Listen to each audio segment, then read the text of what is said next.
Je vous souhaite à tous la bienvenue à ce webinaire d'information et de points sur la situation du Covid-19 à Shanghai. Nous avons le grand plaisir aujourd'hui d'accueillir Monsieur le Consul général de France à Shanghai, Monsieur Benoît Guidé, Monsieur l'attaché de coopération universitaire du consulat de Shanghai, Monsieur Fabien Charex, Monsieur le président du lycée français de Shanghai, Monsieur Philippe Snell, et nous avons également avec nous Raphaël Péquignot du service économique du consulat et de l'ambassade, qui vont aujourd'hui tous intervenir sur la situation actuelle et répondre aux questions de la communauté sur la crise actuelle du Covid-19 qui nous touche tous. Alors, vous commencez à avoir l'habitude des conférences web de la Chambre de commerce et d'industrie France-Chine, puisque nous en avons déjà animé beaucoup depuis 10 jours. Il y a eu celle de vendredi dernier, qui était une conférence nationale avec monsieur l'ambassadeur de France en Chine, qui a fait un point très complet de la situation à la communauté d'affaires. Nous avons également cette semaine une conférence web du groupe de travail PME sur les outils financiers et les décrets de soutien aux PME. Nous avons une conférence web du groupe de travail agroalimentaire sur les transports et la logistique en temps de crise.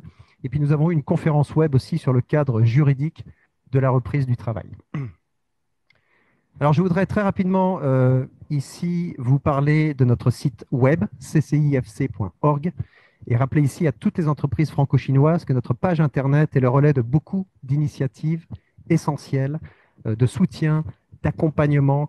Vous y trouverez un service de conseil gratuit de gestion de crise, des contacts pour les dons de matériels médicaux, des liens d'accès pour du coaching gratuit pour les PME en temps de crise, ou encore un lien sur la liste complète, une liste mise à jour des décrets et régulations relatives au Covid-19 qui sont édictés régulièrement par la Chine.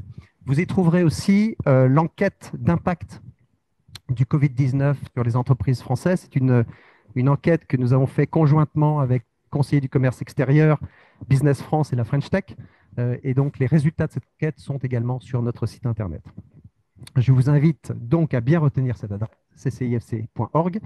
Visitez-la car elle vous présente des services utiles, gratuits et des informations en continu. Et puis, il n'y a pas que la Chambre de commerce et d'industrie France-Chine. Tous les acteurs institutionnels qui représentent la France, donc qui vous représentent, sont entièrement mobilisés pour soutenir les entreprises françaises en Chine. Et notre réunion aujourd'hui en est une nouvelle démonstration, puisque c'est à votre initiative, Monsieur le Consul général, que nous avons préparé cette conférence aujourd'hui. Et Monsieur le Président de l'École française de Shanghai, vous avez immédiatement répondu présent et je vous en remercie. Voilà, donc nous vous avons demandé de nous envoyer des questions. Nous sommes plus de 200 aujourd'hui. Donc ce que nous allons faire aujourd'hui, et comme c'en est maintenant l'usage, c'est tout d'abord essayer de répondre au maximum de vos questions au travers de nos interventions. Et à la fin de toutes les interventions, nous vous laisserons du temps pour poser des questions écrites que vous pourrez taper sur le système de messagerie du webinaire et nous essaierons de répondre au plus grand nombre de ces questions, même si nous ne pourrons probablement pas répondre à toutes ces questions, nous essaierons en tout cas de répondre au plus grand nombre. Alors, avant de passer la parole à Monsieur le Consul général, je voulais déjà commencer à répondre à quelques-unes des questions qui ont été posées, notamment des questions business. La première question nous dit comment et par qui peut-on être aidé pendant cette crise? Alors, je l'ai déjà dit à de nombreuses reprises, la Chambre de commerce a mis en place un service de soutien, de conseil aux entreprises. Nous avons mis en place un panel de 10 bénévoles qui donnent du temps gratuitement aux entreprises, qu'elles soient membres ou non membres, des conseils de stratégie, des conseils ressources humaines, des conseils aussi sur les dernières lois et régulations qui sont édictées par la Chine. Donc n'hésitez pas, encore une fois, à nous contacter à la Chambre de commerce. Nous avons un service dédié pour vous aider.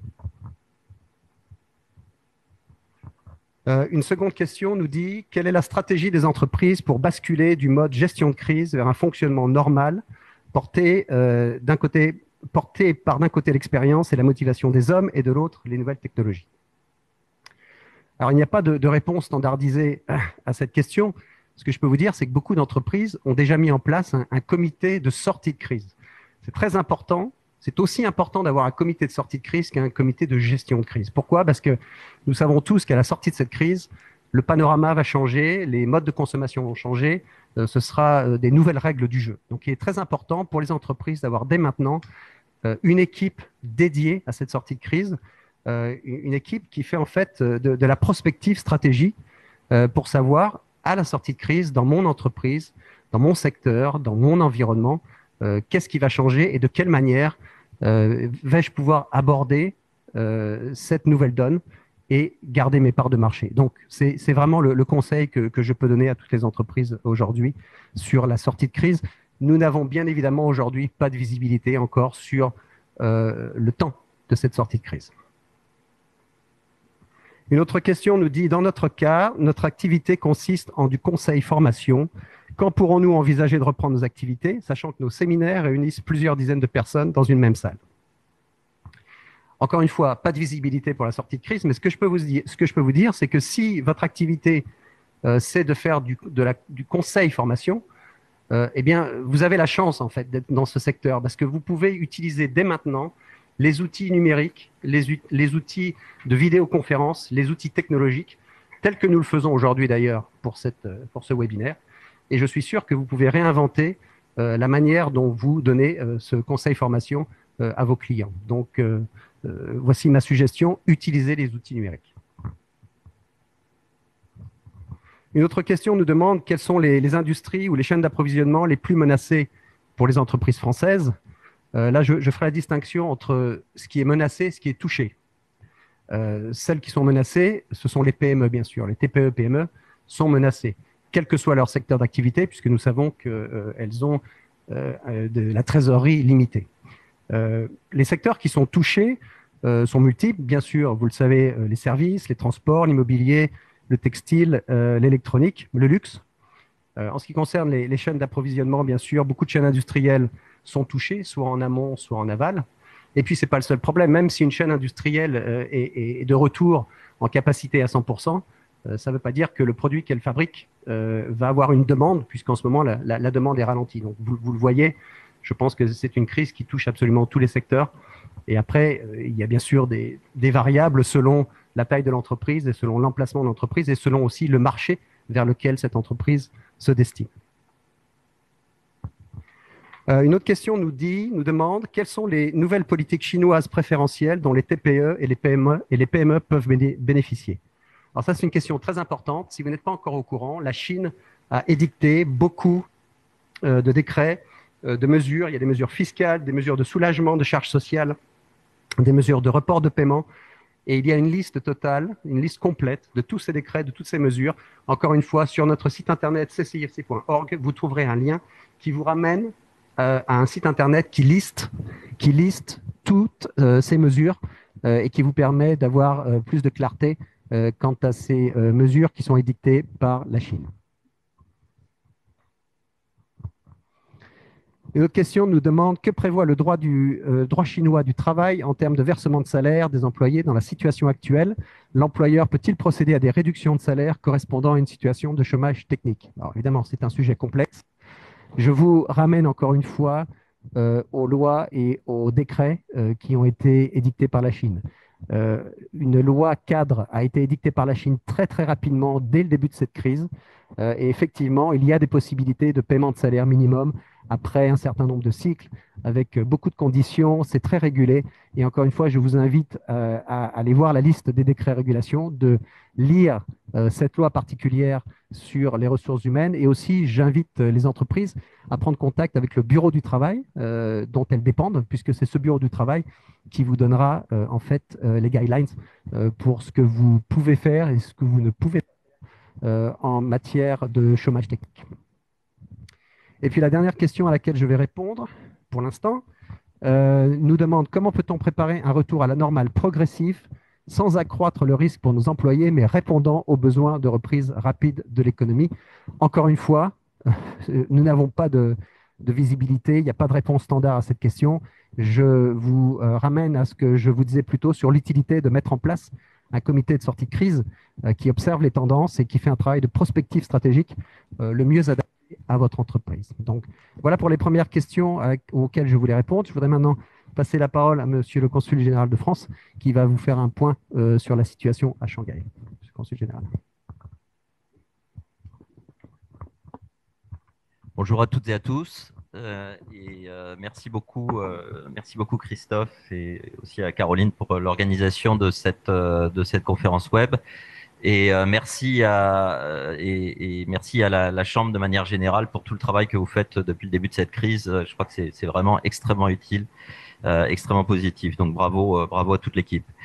Au vu des questions que nous avons reçues avant la réunion de ce matin, je voudrais essayer de couvrir le maximum de questions autour de premier point, le point de situation où on en est. Deuxièmement, les mesures françaises et chinoises. Troisièmement, l'action du consulat. Quatrièmement, très vite, la question business-entreprise, parce qu'elle a déjà été très couverte dans les réunions récentes et par Christophe. Et puis, bon, il y a un point éducation, mais je crois que c'est surtout Philippe Snell qui pourra vous donner les éléments les plus importants. Et puis, s'il y a des choses à apporter côté consulat, on complétera. Sur le point de situation, vous l'avez tous vu, hein, on a une double évolution, c'est-à-dire d'une part une amélioration très nette en Chine, et tout particulièrement dans la région de Shanghai et dans la circonscription consulaire de Shanghai. Alors la circonscription consulaire pour laquelle le consulat est compétent, je le rappelle, c'est Shanghai plus les trois provinces du delta du Yangtze, donc Zhejiang, Jiangsu et Anhui. Et ce qu'on constate, c'est que vraiment la situation s'est énormément améliorée dans toute la Chine, mais en particulier dans cette région où donc on a 220 millions d'habitants et on a eu en tout 3000, un peu moins de 3200 cas. Et aujourd'hui, à peine plus de 200 cas actifs, si je puis dire. Et c'est tout particulièrement le cas à Shanghai où on a un peu plus on a 331 cas, je crois, aujourd'hui, donc 40 cas qui restent seulement. Donc c'est vraiment une amélioration qui a été très nette et qui n'était pas du tout évidente il y a encore 2 semaines. Et dans l'autre sens, par contre, le reste du monde avec une évolution très rapide de l'épidémie dans l'ensemble du monde. En France, je rappelle les derniers chiffres qui viennent de sortir, c'est 423 cas et 7 morts. Donc on a cette impression d'une inversion des courbes et que finalement en Chine aujourd'hui, le principal souci des autorités, en tout cas tel qu'il est affiché, c'est le risque d'une réimportation du virus. Et effectivement, les derniers cas qu'on a vus, on a eu des questions sur le sujet, donc je le signale, les derniers cas qu'on a eus sur Shanghai, ce sont des cas de Chinois d'Italie, donc de personnes d'origine chinoise vivant en Italie. On a 10 cas au Zhejiang et un cas venant d'Iran, qui est un étudiant chinois qui rentrait d'Iran. Donc c'est des cas importés avant tout. On a très peu de cas, si je puis dire, locaux. Alors il faut quand même faire attention avant quand même d'en tirer des conclusions trop rapides. D'abord, il faut quand même rappeler que l'épicentre de l'épidémie reste toujours Wuhan, hein, malgré tout, et que le sujet, enfin, Wuhan est loin d'être complètement sous contrôle. Ensuite, bon, les chiffres dans une épidémie, il faut toujours les prendre avec prudence, hein. Il peut toujours y avoir des cas qui passent sous le radar. Il peut toujours y avoir la possibilité d'une reprise rapide de l'épidémie. Et on voit bien d'ailleurs qu'à Shanghai, les autorités restent extrêmement vigilantes, puisque contrairement aux provinces les autres provinces, il y a en gros trois niveaux d'alerte. Ils sont restés au niveau d'alerte 1, qui est le niveau d'alerte le plus élevé. Donc, ce qui montre quand même une vigilance qui reste très forte. Par ailleurs, et je crois que c'est très important à avoir à l'esprit, quand on entend pas mal en ce moment, bon, la Chine a gagné, par contre le reste du monde, l'Europe fait n'importe quoi, etc. On entend des choses comme ça. Je crois qu'il faut avoir à l'esprit qu'on a des modes opératoires aussi qui sont différents en Chine face à l'ampleur qu'a pris l'épidémie au départ, en particulier à Wuhan. On s'est lancé dans cette guerre contre le coronavirus. Donc tout a été arrêté et avec un objectif, en finir avec le coronavirus. En Europe, en Amérique du Nord et dans beaucoup de pays, on est plus dans une approche d'une gestion de l'épidémie. C'est-à-dire l'épidémie est là, il faut la gérer. Et donc ça amène à des approches qui peuvent être un peu différentes. Et je crois qu'il faut bien avoir ça à l'esprit. Ça va être une question d'ailleurs à Shanghai sur la sortie de crise. On le voit aujourd'hui, on n'a aucune date pour la réouverture des écoles, des universités, etc. parce que c'est très compliqué dans l'approche qu'ont eu les autorités chinoises, qui est parfaitement légitime et justifiée, qui a été de dire on arrête tout. bah, relancer les choses devient complexe. Donc c'est une question et c'est pour ça qu'il y a beaucoup de points sur lesquels on est encore en attente de voir comment gérer le retour à l'activité. Vous le savez tous, vous le voyez tous au quotidien. Bon, la vie reprend à Shanghai, mais l'activité est encore très contrainte. Donc la question de la sortie de crise va être une question fondamentale et sur laquelle il y a encore beaucoup d'incertitudes. Pour le suivi de la situation, je rappelle que d'abord vous pouvez aller sur le site du consulat où nous essayons de mettre à jour les informations au fur et à mesure, notamment sur les mesures qui sont prises par les autorités chinoises et françaises. Nous, pour les Français qui sont inscrits au registre consulaire, régulièrement nous envoyons des mails à l'ensemble des Français inscrits, ce qui vous permet d'être informés. Et pour ceux qui ne le sont pas, c'est pas très compliqué de s'inscrire. N'hésitez surtout pas à nous contacter pour vous inscrire. C'est toujours utile quand il y a une crise en particulier. Ça vous permet d'être dans la boucle, d'être informé. Puis nous, ça nous permet de savoir que vous existez, et donc de vous prendre en compte quand il y a des problèmes. Et puis par ailleurs, le service économique régional fait un point quotidien tous les jours par mail. Je pense que la plupart d'entre vous doivent le recevoir. Si vous avez Enfin, si vous ne le recevez pas, vous pouvez en tout cas vous adresser à Raphaël Péquignot qui s'assurera que vous soyez dans la boucle. Voilà pour le point de situation très rapidement. Sur les mesures qui sont prises par la France, par la Chine, il y a eu on a eu pas mal de questions dans la liste qu'on a reçue. Alors d'abord un rappel, puisqu'on a toujours des questions sur je veux rentrer en France, comment faire, etc. Je voudrais je suis en France, je voudrais aller en Chine. Bon, les liaisons fonctionnent. Il n'y a plus de vols Air France, mais il y a des vols par les compagnies aériennes chinoises. Il y a moins de vols que d'habitude, mais quand on veut aller de Chine en France, dans les deux sens, ça fonctionne et il n'y a pas d'entrave. Donc je crois que c'est quand même important à avoir à l'esprit. Ensuite, sur les mesures, si vous voulez aller en France, les mesures françaises. Alors je ne parle pas des mesures de gestion de l'épidémie en France même, ça évolue très vite. On est dans la phase 2 de l'épidémie et très clairement, nos autorités laissent entendre qu'on pourrait passer assez vite à la phase 3, qui est une phase de gestion d'une épidémie globale, disons. Ce qu'il faut, je vais plutôt insister sur les mesures pour ceux qui sont en Chine, qui arrivent en France.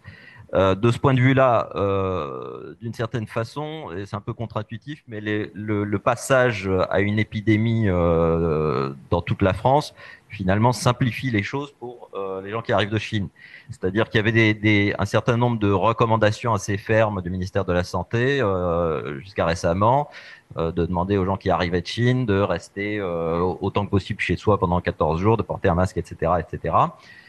Aujourd'hui, comme il y a une dynamique locale en France de l'épidémie, il est considéré que ces mesures n'ont plus tellement lieu d'être. Il n'y a pas de raison d'avoir des mesures spécifiques pour les gens qui arrivent de Chine ou d'Italie d'ailleurs.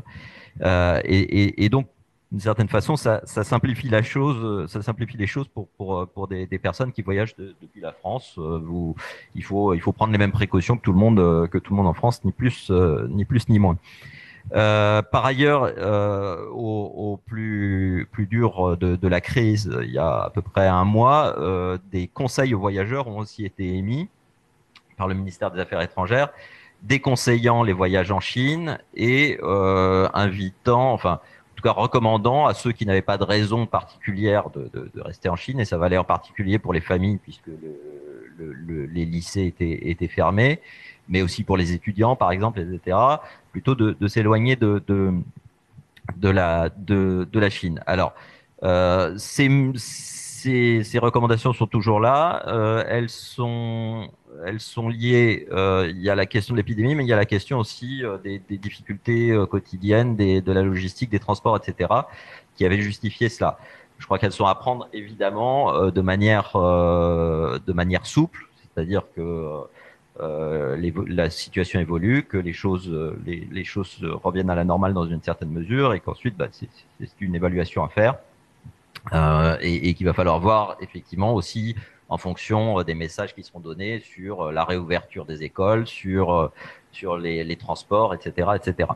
Voilà, donc côté chinois par ailleurs. Donc, un point très important, il n'y a pas de quarantaine si vous revenez de France sur Shanghai. On parle de Shanghai disons des provinces du Delta dans l'ensemble. Il n'y a pas, en tout cas sur Shanghai, de quarantaine si vous revenez de France. Ça, c'est et ça peut être différent dans d'autres parties de la Chine. Ça, c'est la position de base des autorités municipales. Alors évidemment, tout cela vient avec un mais. D'abord, il y a un confinement. Avant d'avoir accès, il y a des mesures qui ont été décidées pour un certain nombre de secteurs sensibles, la santé évidemment, mais aussi le secteur éducatif. Et donc, si par exemple vous êtes professeur dans une université, un lycée, etc., eh ben, vous devez passer 14 jours chez vous avant de pouvoir retourner sur les campus. Et la problématique qu'on verra sur le lycée, par exemple. Donc, il y a un certain nombre de cas, de secteurs où ça peut être décidé. Ensuite, il y a un confinement si vous arrivez de zones considérées comme particulièrement touchées. La mairie de Shanghai a explicité quelles étaient ces zones touchées, en tout cas en termes de pays pour l'étranger. Donc, les zones touchées en Chine, pour la mairie de Shanghai, c'est le Hubei. Hein. Et à l'étranger, c'est 4 pays à ce stade, le Japon, la Corée, l'Italie et l'Iran. La France n'en fait pas partie. Mais si vous voyagez dans le même avion que des personnes qui viennent de ces pays, il est possible qu'il vous soit demandé à l'arrivée d'aller en confinement. Ça, c'est des choses. On a vu que c'est quelque chose qui peut être, ça peut être une décision qui peut être prise.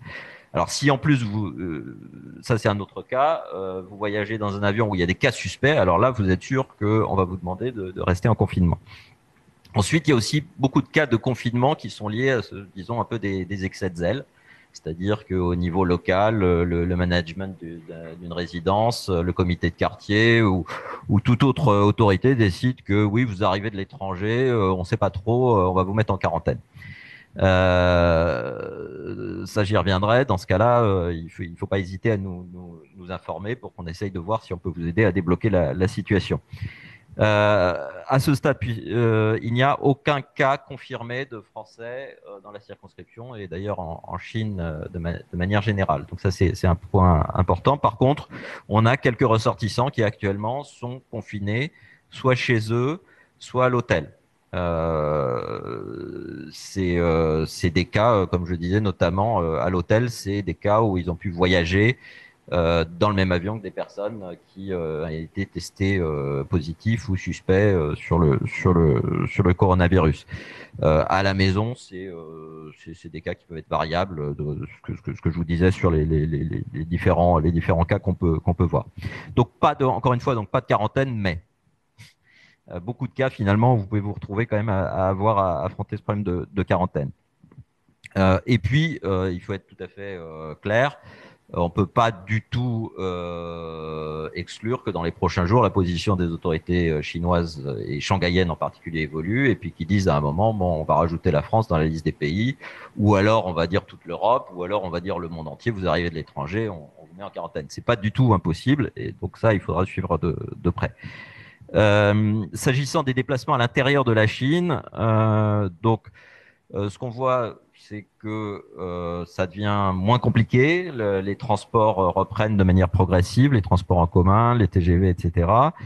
Il y a une tentative de mettre en cohérence les décisions parce qu'on avait un vrai millefeuille administratif au tout début qui faisait que c'était extrêmement difficile de se déplacer. Il y a une reprise en main au niveau central et puis au niveau de la région du delta du Yangtze pour essayer de faire en sorte que les choses reprennent, que l'activité économique et donc les transports reprennent. Mais tout ça est encore loin d'être stabilisé et on voit qu'on a des positions qui varient très largement. Pour aller à Pékin, il y a des mesures de quarantaine beaucoup plus strictes que sur Shanghai. Et donc, en principe, vous pouvez vous déplacer. Le conseil, c'est vraiment vérifier d'abord quelles sont les mesures dans la ville où vous voulez aller pour pas vous retrouver coincé. C'est vraiment ça s'améliore, mais il y a encore beaucoup de choses qui restent complexes. Alors, dans le delta du Yangtze, encore une fois, ils essayent vraiment d'harmoniser en ce moment. On voit que les choses évoluent rapidement. Il y a notamment tout ce travail qui est fait sur les QR codes. Alors, les QR codes, il y a beaucoup de questions là-dessus. C'est quelque chose qui a été inventé d'abord à Hangzhou, en lien notamment avec Alibaba, qui maintenant s'est développé dans pas mal de villes et qu'ils essayent de mettre en place un système cohérent au niveau du delta du Yangtze. L'idée, c'est de faciliter les déplacements, justement. Ce qu'on voit pour le moment, c'est que les choses sont pas encore stabilisées. On a d'un côté des villes comme Hangzhou où en gros c'est quasi obligatoire d'utiliser le QR code, sinon vous pouvez rien faire. Et puis à Shanghai, finalement, c'est demandé dans certains cas l'accès à certains bâtiments, mais ça reste extrêmement flou. Le plus probable, c'est qu'on va vers une normalisation et que ça va devenir sans doute quelque chose qui sera nécessaire un peu pour tout le monde, pour les services publics, l'accès aux bâtiments, etc. Donc on va voir, ça va évoluer. On vous tiendra informé dès qu'on aura des choses un peu plus précises, mais effectivement, ça devrait être un point important et en même temps, ça pourrait être un élément un peu de facilitation qui pourrait, au moins au niveau du delta du Yangtze, aider finalement à, à, à circuler sans trop d'entraves. Un point sur et je rappelle quand même encore une fois le message, si vous avez des problèmes, si vous rencontrez des difficultés, n'hésitez surtout pas à nous les signaler. Et nous, on les signalera aux autorités de Shanghai ou des autres municipalités où vous vous trouvez d'ailleurs, pour essayer de résoudre le problème. On voit que de manière générale, ils le font, ils sont constructifs, ils essayent de trouver des solutions. On n'y arrive pas toujours, mais quand même, de manière générale, ça aide. Surtout quand c'est des cas d'excès de zèle au niveau local, là, en général, une intervention peut aider à résoudre le problème. Sur l'action du consulat, puisqu'on a eu pas mal de questions aussi, bon, le consulat, nous sommes restés ouverts sans interruption. Nous avons rouvert le premier jour après les vacances du Nouvel An chinois.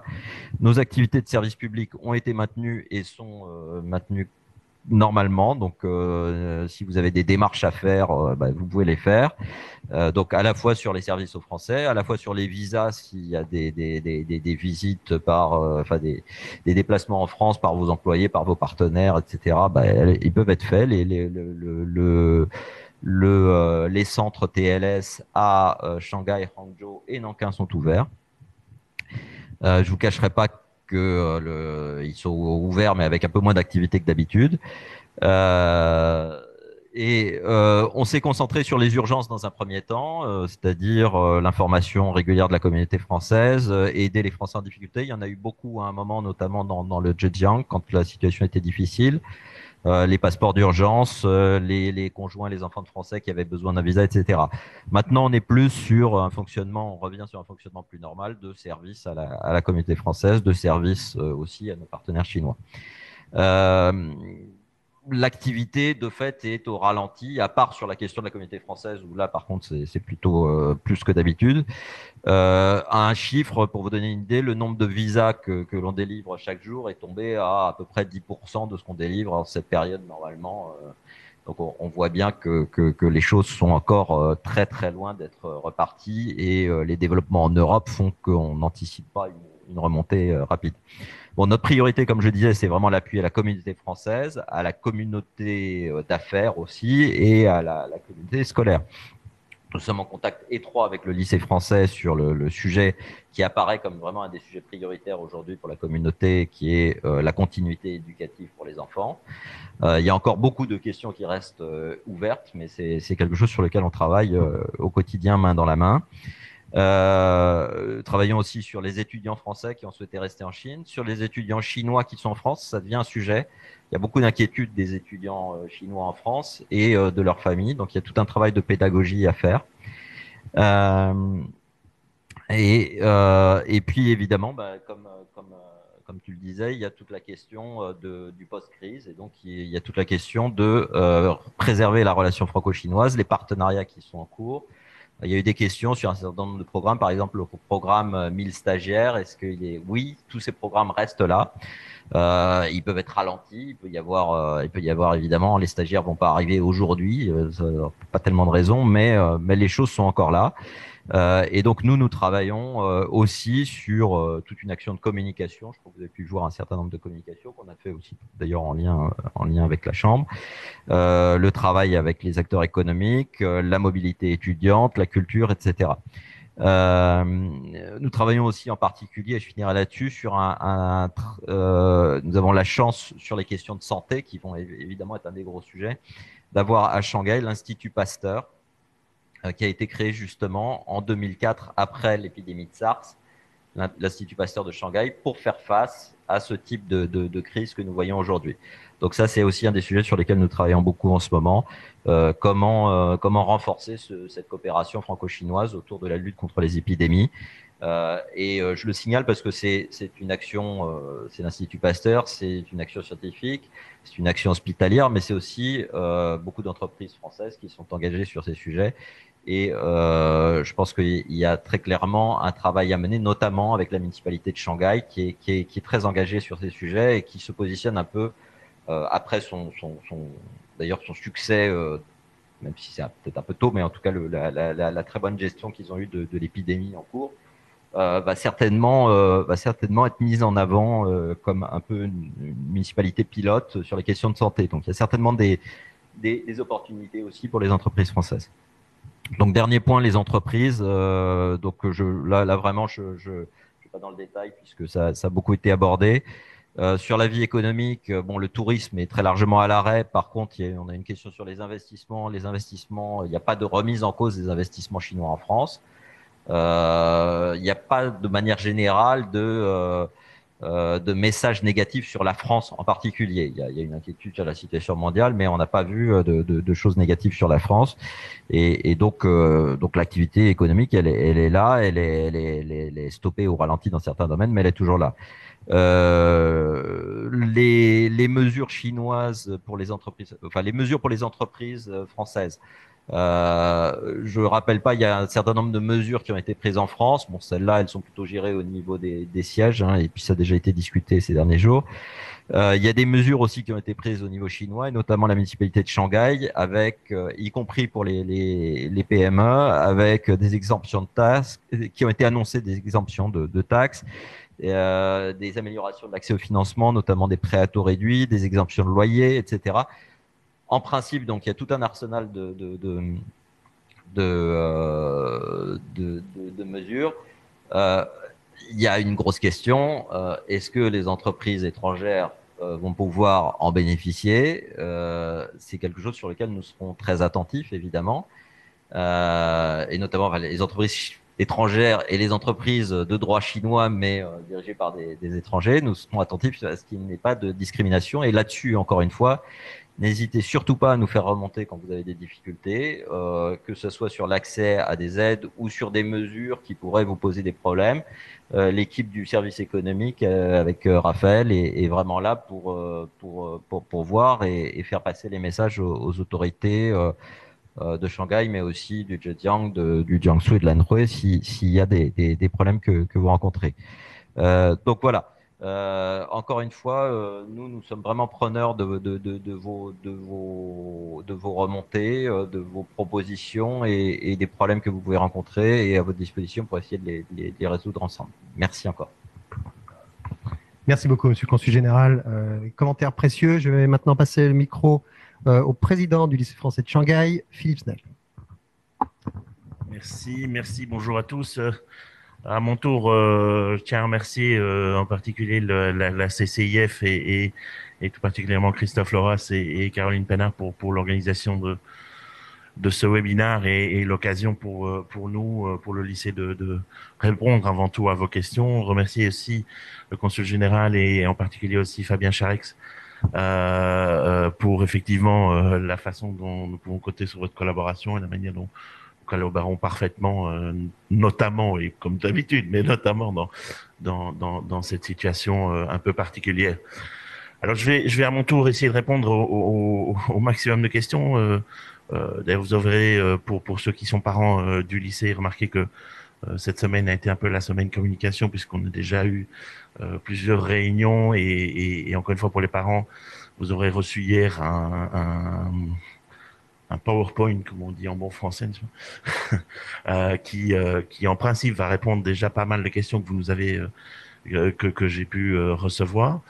Mais prenons, si vous voulez bien, les questions par groupe. Je vais d'abord essayer de vous répondre de manière générale sur la situation actuelle et surtout euh, futur pas trop lointain, on espère. Deuxièmement, on va parler un peu du contenu, enfin de l'enseignement e-learning et de la façon dont les choses se déroulent et ce qu'on prévoit de faire, qu'on fait déjà actuellement.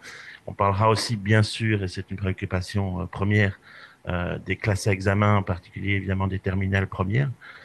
Et puis on abordera aussi, parce que je sais que c'est une question, elle est tout à fait légitime, les aspects financiers qui vous préoccupent et qui préoccupent, on a entendu, les entreprises d'une manière générale et bien sûr que ça préoccupe et ça intéresse également le lycée.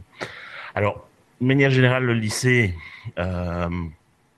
fonctionne je tiens à dire, parce que c'est mal compris parfois, le lycée n'est pas fermé. Le lycée fonctionne, l'e-learning est en cours, les cours sont donnés.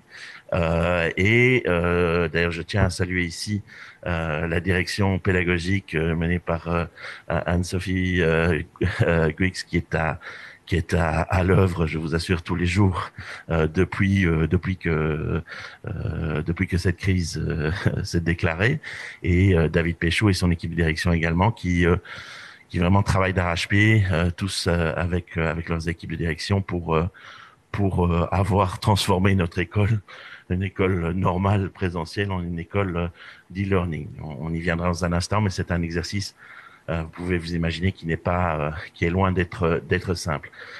Le conseil d'administration que j'ai donc l'honneur de présider, lui aussi suit ça, je vous assure, de très très près. Nous nous réunissons très régulièrement. D'ailleurs, souvent, régulièrement aussi conjointement avec nos amis de la DSS, de l'école allemande, puisque vous le savez, nos campus sont conjoints. Et vu la situation, vous comprenez que nous sommes, comme d'habitude, mais enfin ici en particulier, contraints ou amenés à prendre des décisions communes par rapport à la gestion de cette situation. Et comme on l'a dit, encore une fois, on travaille en collaboration très proche avec le consulat de France ici à Shanghai, mais aussi, c'est important de le souligner, avec la FE à Paris, à travers, bien sûr, Anne-Sophie Guix, aussi, bien sûr, aussi avec les instances de l'éducation ici à Shanghai, la commission d'éducation, qui est, comme vous le savez, notre pouvoir de tutelle, si je puis dire ici, à Shanghai, et qui est, en l'occurrence, sans doute le pouvoir le plus important dans le cadre de cette situation. Donc l'école fonctionne, les enseignants sont au travail et là aussi je tiens à les saluer. On en reparlera encore dans un instant dans le cadre de l'e-learning, mais je tiens réellement à souligner le travail admirable que font l'ensemble des enseignants. Il faut bien comprendre que ces enseignants ne sont pas tous, bien sûr, à Shanghai, bien que un grand nombre maintenant est rentré ou sur le retour.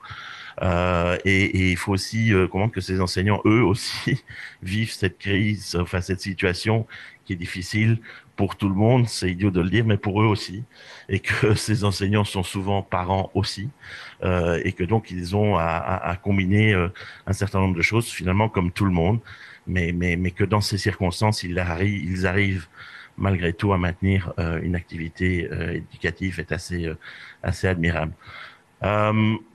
Alors, pour venir tout de suite à la question que, bien sûr, tout le monde me pose au moins 15 fois par jour, mais c'est pas grave. Quand est-ce qu'on va réouvrir? Écoutez, j'aimerais bien pouvoir vous répondre, bien sûr, mais vous l'avez compris, à ce stade, nous n'avons pas aucune indication qui permette de vous répondre à cette question. Je sais qu'il a été dit par Monsieur l'ambassadeur et je le précise, dans la session précédente, vendredi dernier, il était fait référence à un délai de 2 fois 15 jours qui a amené beaucoup d'entre vous à penser que ce serait applicable ici aussi à Shanghai. Malheureusement, ici à Shanghai, et Monsieur le Consul général le confirmera, nous n'avons pas cette information. Nous n'avons pas d'information, d'ailleurs, je pense, du tout par rapport à un délai quelconque, si ce n'est que de penser que, effectivement, le taux zéro se maintenant, nous avons plus de chances d'aller vers une ouverture. Mais donc, il n'y a pas d'information qui nous permet d'être. Nous n'avons aucune indication qui nous permet d'affirmer une quelconque date ou de vous donner une quelconque indication, ni proche ni lointaine. Je précisais peut-être pendant l'interruption que certaines rumeurs vous ont apparemment rapporté à certains d'entre vous qu'on n'ouvrirait pas avant le 1er mai. Ce sont évidemment des rumeurs et comme souvent, elles sont non fondées.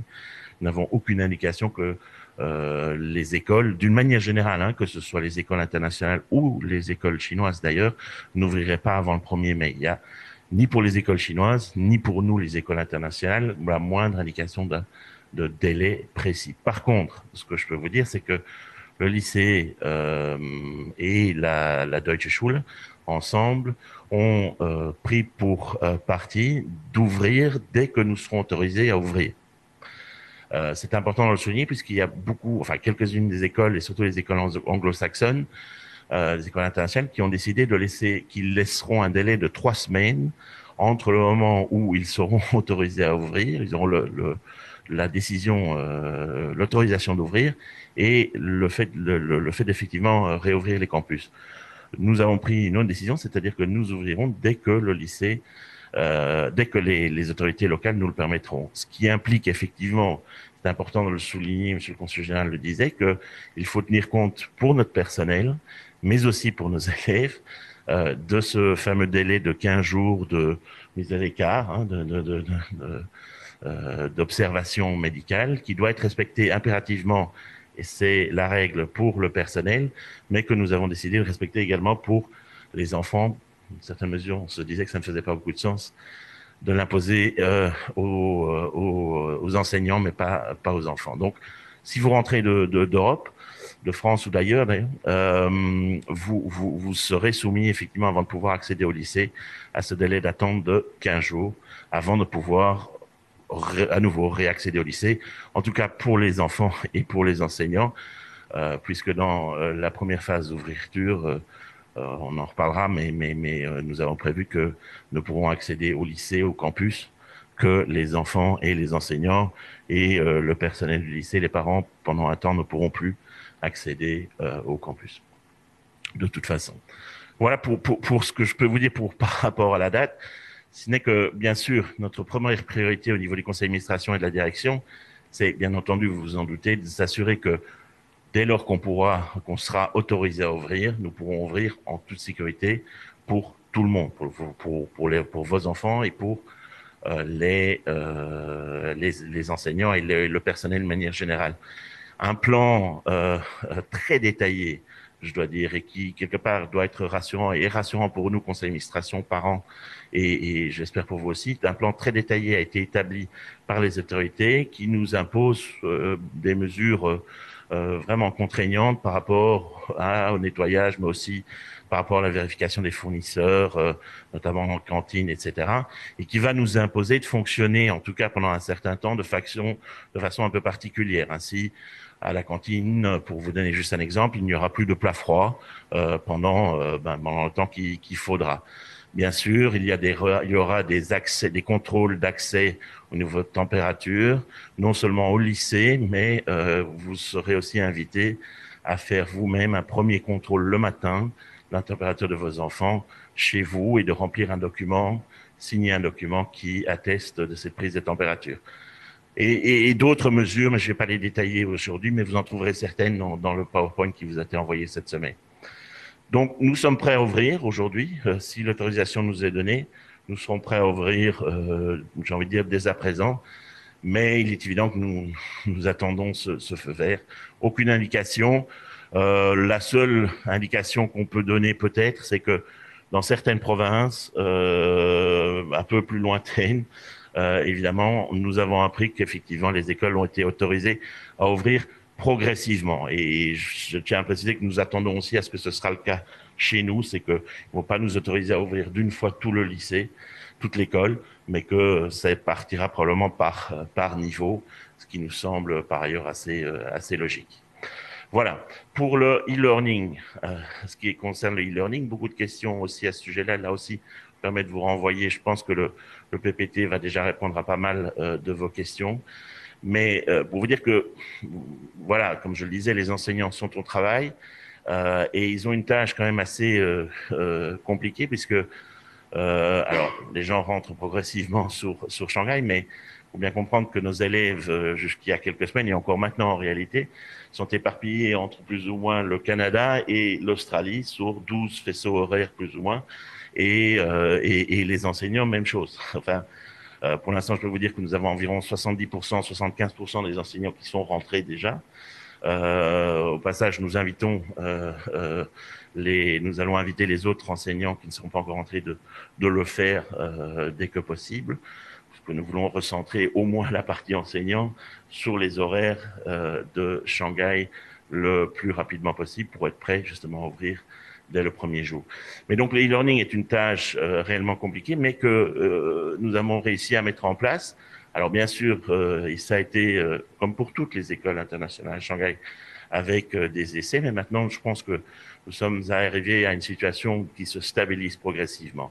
Ce qui est important de comprendre, par contre, par rapport à certaines de vos questions, c'est que l'e-learning ne change fondamentalement rien au système général d'enseignement du lycée, c'est-à-dire que c'est l'enseignant qui mène sa classe et qui utilise à cette fin les moyens qui sont mis à sa disposition, que nous avons tenté de développer, pas spécifiquement pour le lycée, mais qui sont typiquement, puisque beaucoup de gens parlent de vidéoconférence ou de présence vidéo, sont typiquement des liens Zoom ou WebEx, etc., qui se développent plus ou moins comme le système Zoom, en tout cas, le système plus ou moins standard que nous préconisons, mais les enseignants sont libres d'utiliser les systèmes qui sont à leur disposition. Bien sûr, Pronote, CISO, que vous connaissez, fonctionnent et sont les systèmes, là, par contre, de transmission de documents et d'informations qui sont centraux à notre opération, qui restent en place. Et pour le reste, l'enseignant organise sa classe et son enseignement comme il l'entend, et mais bien entendu sous la supervision qui reste, elle, de la direction à tous les différents niveaux. Donc c'est pour ça que je dis le lycée en fait fonctionne. Il fonctionne aussi parce que vous aurez peut-être certains parmi vous reçu des notifications de la vie scolaire, parce que la vie scolaire vérifie aussi, enfin se renseigne auprès des enseignants si vos enfants suivent bien les cours ou s'il y a un problème peut-être technique ou autre qui les empêche de suivre. Donc, certains parmi vous auront reçu les notifications de la vie scolaire à ce sujet-là. Donc, le système, bien sûr, est améliorable et on continue à l'améliorer. Mais je pense que ce qui peut-être, disons, pose problème ou peut-être frustre l'un ou l'autre d'entre vous, c'est évidemment que c'est deux choses, et on comprend bien. Un, bien sûr, vous, parents, êtes amenés à intervenir beaucoup plus dans la vie et dans le travail scolaire de vos enfants. À ce niveau-là, malheureusement, c'est la situation qui le veut et nous n'y pouvons pas grand-chose. Puis, par ailleurs, la situation d'un enfant n'est pas celle d'un autre. Et alors, deuxièmement, et ça, c'est vraiment ce qui est peut-être le plus difficile, c'est que vous le savez, notre enseignement est axé sur justement l'attention à chaque élève individuellement, à tâcher de faire avancer tout le monde à son niveau, avec des parcours scolaires, enfin des parcours d'éducation qui sont fortement diversifiés, des options langue et des options spécialités. Et ça, c'est vrai que c'est très difficile à maintenir et à maintenir le même niveau de diversification. Néanmoins, l'enseignement et l'essentiel de l'enseignement, j'insiste, continue et se poursuit. Ça m'amène tout de suite au troisième point, qui est le point plus financier, puis je terminerai par les classes à examen. L'enseignement continue, l'école est ouverte. Vous avez déjà vous avez déjà eu les vacances de mars qui ont été rééchelonnées et replacées dans le calendrier afin de permettre à tout le monde, enseignants et élèves, de faire une pause, et parents, de faire une pause après 3 semaines de e-learning. Il est d'ailleurs possible, et vous l'avez vu annoncé d'ailleurs dans les PPT aussi, on vous a envoyé, que la même chose se fera pour les vacances prévues en avril-mai, avec une proposition de séparer les vacances en 2 semaines, qui étaient de vacances de 2 semaines en 2 semaines, une semaine fin mars, la dernière semaine de mars, et une semaine début mai. Le but étant, et c'est la décision qui a été prise au niveau de la direction pédagogique, et nous pensons que c'est une bonne idée, de maintenir des délais d'enseignement de plutôt 3 semaines que les 6 semaines habituelles, puisque l'e-learning pour tout le monde est plus compliqué. Niveau financier, ça implique que le lycée donc continue, ça implique que l'essentiel de nos coûts restent les mêmes. Je rappelle toutes fins utiles, que le budget du lycée, c'est 70% budget de ressources humaines. Et que bien sûr, il est incompressible dans la situation actuelle. Bien sûr, à la marche, il y a au niveau des fournisseurs, notamment bus, cantines, etc., certaines économies, si on veut appeler ça comme ça, qui pourront s'envisager et qui sont en négociation actuellement d'ailleurs avec ces fournisseurs. Nous ferons, c'est ce que nous avons annoncé, nous avons l'intention de faire les comptes au terme de j'ai envie de dire, de la crise, parce qu'à côté des économies, nous aurons aussi, je vous l'ai dit tout à l'heure, des dépenses supplémentaires par rapport à l'équipement nécessaire pour la réouverture et la sécurisation des lieux au niveau hygiène et sécurité. Et donc, nous ferons un compte au terme de cette crise, compte que nous présenterons d'ailleurs comme chaque année à l'Assemblée générale. Et à la suite de ces comptes, peut-être il y aura effectivement des mesures qui nous permettront de mettre à crédit une partie des frais qui n'auront pas été engagés finalement cette année dû à la situation actuelle. Ce sera donc discuté à l'Assemblée générale, comme chaque année, j'ai envie de dire, les comptes le sont, et les mesures seront mises au vote des parents, puisque pour ceux qui ne le savent pas, je rappelle, le lycée appartient aux parents et le budget est à 95% issu des versements des frais de scolarité des parents. Donc, ce sont bien sûr l'Assemblée générale et les parents qui en décideront. À ce stade, il est vraiment trop tôt pour vous dire de combien et précisément comment nous allons pouvoir envisager la chose.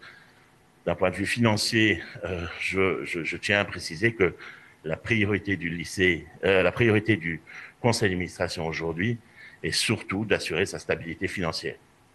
Vous comprenez que prendre une situation comme celle-ci en plein milieu d'une année scolaire, je vous rappelle, où nous venons aussi d'inaugurer un tout nouveau campus à Yangpu, est quelque chose que bien sûr nous n'avions pas prévu, mais que nous aurions préféré ne pas avoir précisément cette année-ci, par rapport à une situation financière pas tendue, mais quand même plus lourde qu'une autre année. Nous verrons où nous en sommes au niveau réinscription pour septembre. Aujourd'hui, il est trop tôt pour vous donner quelques informations à ce sujet-là. Mais c'est clair que ça fera partie des considérations à prendre en compte au niveau financier. J'en termine rapidement, mais c'est important, au niveau des classes, ce qu'on appelle les classes à examen, troisième, première et terminale, bien entendu. À ce niveau-là, d'abord, vous dire que nous avons échangé récemment avec la direction pédagogique, évidemment, mais aussi avec les professeurs, en particulier des classes terminales. Et je peux vous dire, j'espère vous rassurer, que les professeurs, pour l'instant, ne sont pas inquiets. Il n'y a pas d'inquiétude particulière. D'une part, parce qu'ils connaissent leurs élèves et connaissent le niveau de leurs élèves également, et aussi parce que l'enseignement continue. Et qu'ils sont confiants que l'enseignement essentiel en vue des examens pourra être acquis. Bien sûr, la direction revoit régulièrement les agendas d'examens blancs, des bacs blancs, brevets blancs, etc. Ils sont revus et revus régulièrement. Pour l'instant, l'agenda est encore possible par rapport à ces examens blancs. Pour ce qui concerne les épreuves réelles, donc les épreuves du bac et du DNB, pour l'instant, l'agenda n'a pas été modifié. Il y a une demande de modification, de prise en compte de la situation qui a été adressée au ministère de l'Éducation. Pour l'instant, nous n'avons pas de réponse à ce sujet-là. La situation étant fluctuante aussi en France, j'imagine que tout ça va rentrer en considération. Mais en ce qui nous concerne, et c'est le mot de la direction pédagogique, pour l'instant, il n'y a pas de crainte à ce stade par rapport aux épreuves, que ce soit le bac ou le DNB. Nous prévoyons bien sûr déjà, on parlait de reprise tout à l'heure, nous prévoyons déjà avec la direction des moments où nous pourrons accélérer les apprentissages qui seront nécessaires pour se préparer au bac. On parle de peut-être faire venir pour des tutorats spéciaux les élèves un samedi en terminale ou de les faire venir une semaine qui serait une semaine de vacances à ce moment-là au mois de mai. Tout ça, c'est des solutions qui sont planifiées en réalité déjà dans le cadre de différentes hypothèses que nous avons en ligne pour la reprise. Voilà, tout ça est évidemment, je le comprends et je le comprends d'autant plus puisque, ben, vous le savez, enfin certains le savent, j'ai moi-même un fils en terminale, donc je vous assure que la préoccupation elle est domestique, si je puis dire.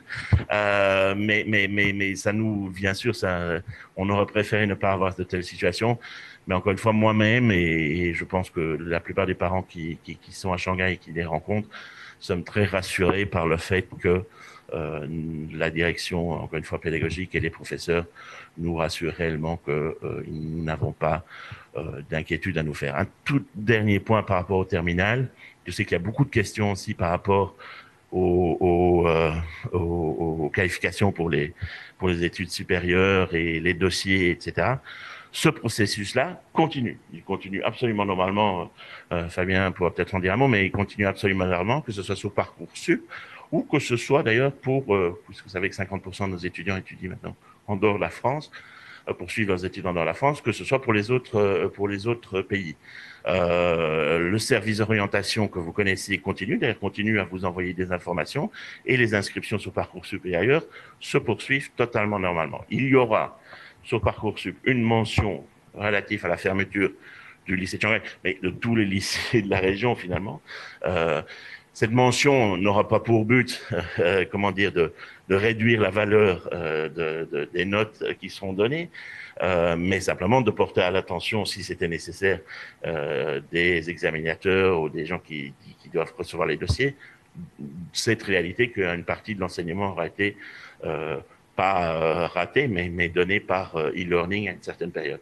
Ce sera marqué sur Parcoursup et on me dit que toutes les écoles en Angleterre, au Canada, etc., bien sûr, sont déjà informées, elles aussi, puisque les écoles anglo-saxonnes, elles aussi ont la même situation, de la situation particulière des lycées, des écoles internationales en Chine.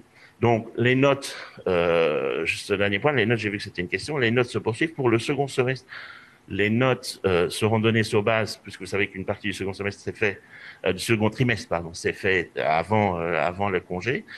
Donc là, la direction estime qu'il y a suffisamment de notes suffisamment eu de notes d'examen, etc., que pour donner une note pour le deuxième trimestre. Pour le troisième trimestre, évidemment, nous aviserons en fonction de la date de réouverture. Voilà. Je pense avoir fait un tour plus ou moins complet des questions qui sont les vôtres et qui ont pu se poser. Bien sûr, je reste à disposition. Ainsi que le lycée, vous avez les adresses web, les adresses email, pardon, que vous connaissez pour essayer de répondre à toutes vos questions. Merci. Merci beaucoup, Philippe. Un point effectivement très complet qui, je pense, aura déjà répondu à beaucoup de questions. Nous allons passer maintenant, Caroline, chère présidente, chère directrice, pourquoi pas, aux questions peut-être qui sont tombées pendant nos interventions. Oui, merci Christophe. Merci à notre consul général qui a répondu à beaucoup de questions. Christophe aussi et Philippe, je te remercie. On sait que c'est une situation qui est pas facile. On est pour beaucoup parents d'élèves et c'est vrai que je salue tous les efforts qui sont réalisés par le lycée français.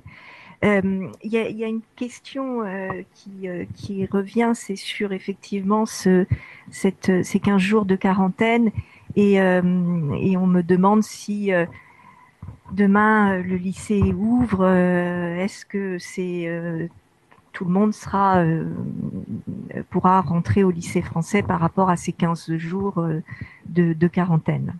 Donc, clairement, la quarantaine s'appliquera, enfin, les 15 jours de quarantaine ou de période d'observation, enfin, je sais pas comment vous l'avez appelé, s'applique pour toute personne qui devra avoir accès au lycée, enseignants, élèves, et comme je l'ai dit, parents, sauf que les parents, de toute façon, n'auront pas accès, sauf exception et urgence, au lycée.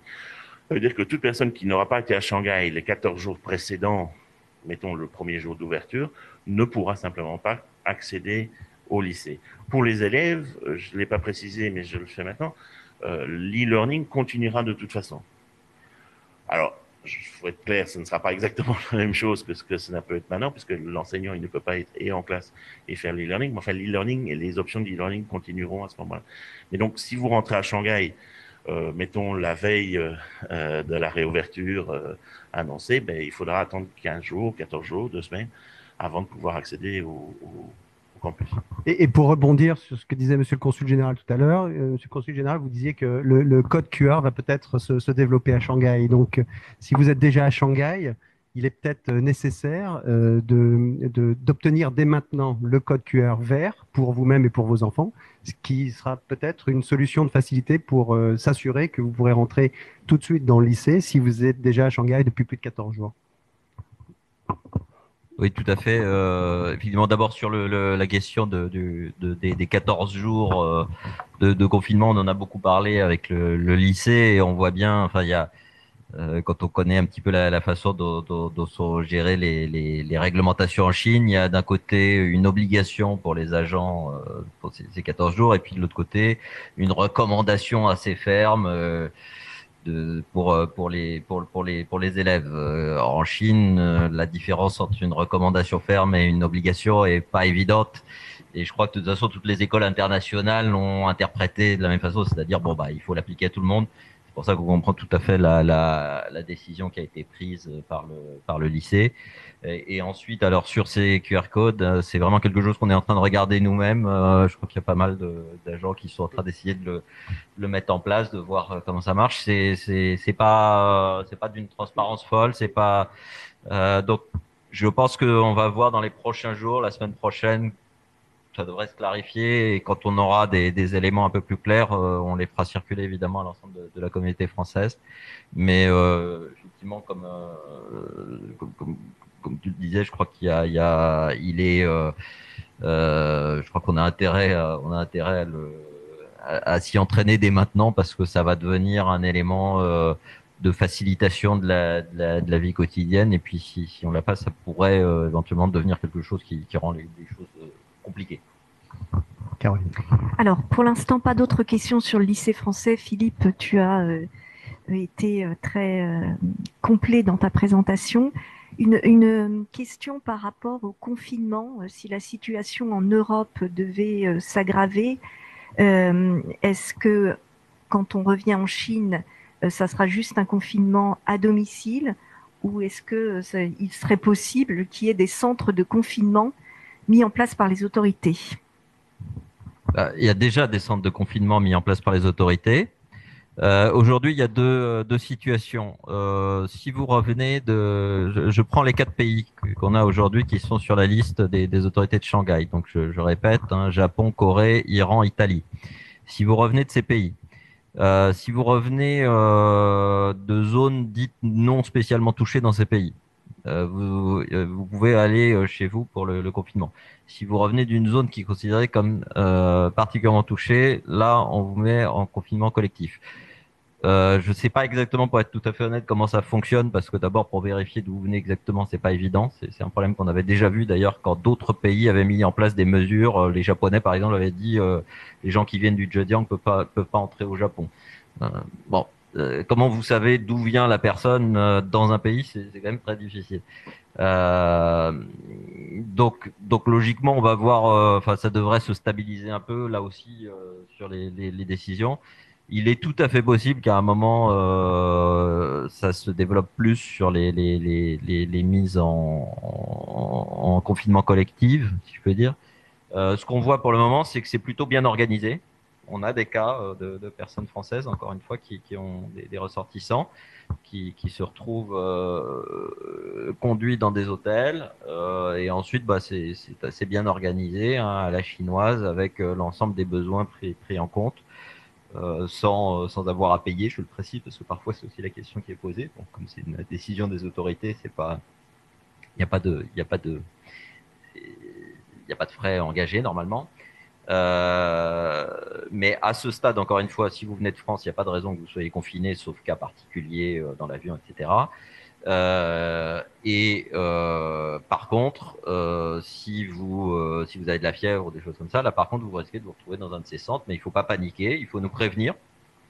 C'est la première chose à faire, vous nous prévenez, comme ça On pourra vérifier d'abord que c'est normal que vous soyez dans ce centre collectif et qu'il n'y a pas de possibilité que vous soyez plutôt chez vous, parce que parfois il y a de l'excès de zèle. Donc ça, on essaiera de s'en assurer. Et puis si c'est normal que vous soyez dans un centre collectif, bon, dans ce cas-là, il faut accepter les règles. Hein. On est en Chine, il y a des règles qui s'appliquent. Mais nous, on veillera au fait que vous n'avez pas de problème. Typiquement, je donne un exemple. Hein, une des personnes qui s'est retrouvée en confinement a eu un problème. Il n'y avait plus d'eau donc elle avait un problème, donc elle nous a appelé, on a immédiatement contacté les autorités, ça a été résolu très vite. Donc voilà, c'est des choses qu'on peut, il faut pas paniquer, c'est des choses qui sont bien organisées, qui sont faites dans des conditions où vous risquez pas de vous retrouver. Par ailleurs, c'est pas les bateaux de croisière où tout le monde a été contaminé. C'est des choses maintenant. La mairie de Shanghai et les autres localités chinoises ont de l'expérience, ils savent faire. Et bon, c'est pas très agréable de passer 14 jours dans une chambre d'hôtel, mais c'est bien organisé, et vous n'êtes pas coupé du monde. Enfin, et puis par ailleurs, oui, ça dépend. Voilà.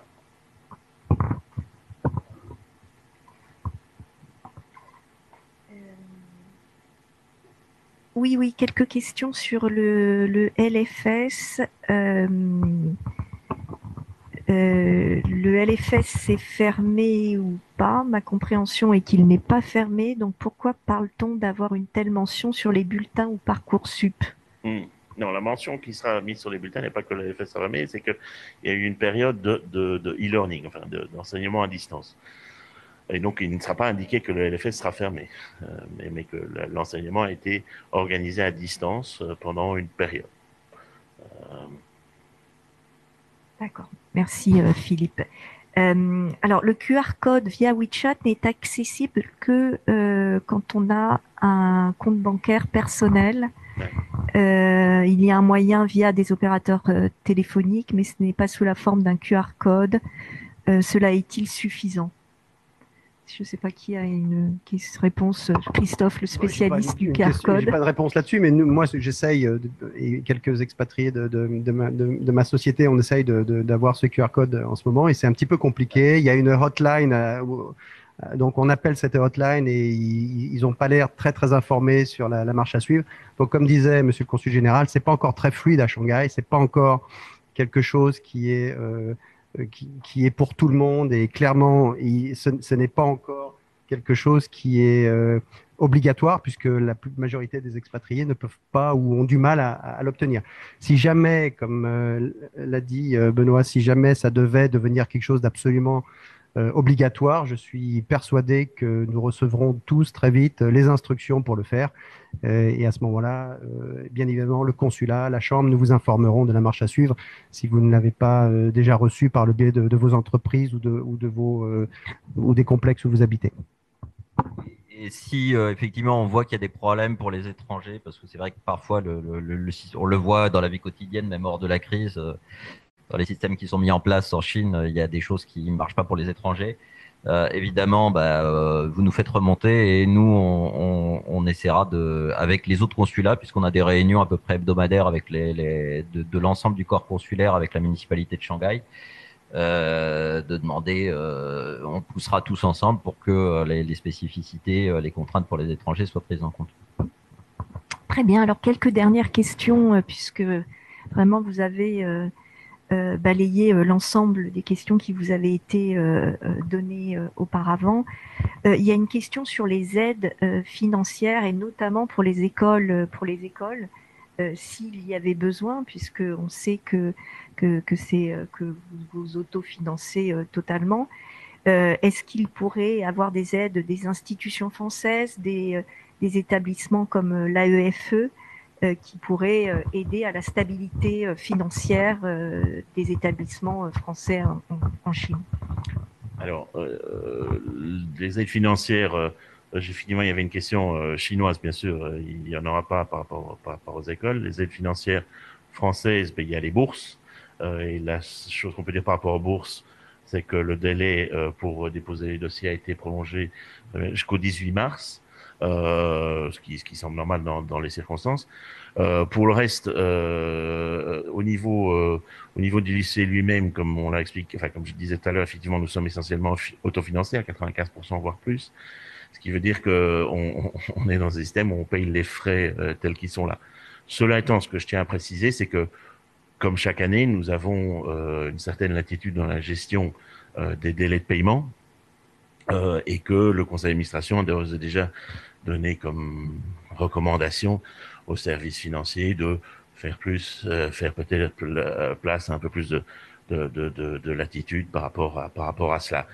Mais le lycée simplement ne peut pas fonctionner si les parents ne payent pas les frais de scolarité. C'est aussi simple que ça.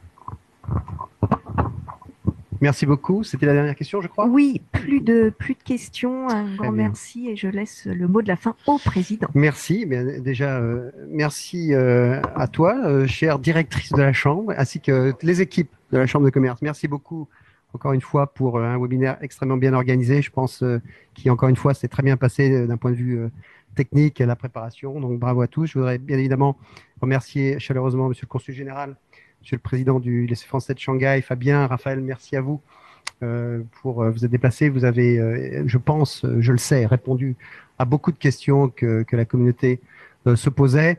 À vous tous, merci d'avoir rejoint ce webinaire. Il y en aura d'autres, donc restez bien en ligne. Vous l'avez bien compris, les institutions françaises sont ici à votre service. Le consulat, l'école, la chambre de commerce, nous sommes là. Nous avons des contacts, des emails, des sites internet. Donc, surveillez bien les informations que nous passons. Nous aurons beaucoup plus d'informations, car aujourd'hui, les informations que nous avons fait passer, c'est aujourd'hui, c'est l'instant T, mais bien sûr, vous l'avez compris, tout cela est organique, ça bouge tous les jours, toutes les semaines, et bien évidemment, notre rôle, c'est de vous tenir au courant. C'est ce que nous ferons. Donc, à très bientôt, et en attendant, nous vous souhaitons à tous un excellent week-end. Au revoir à tous.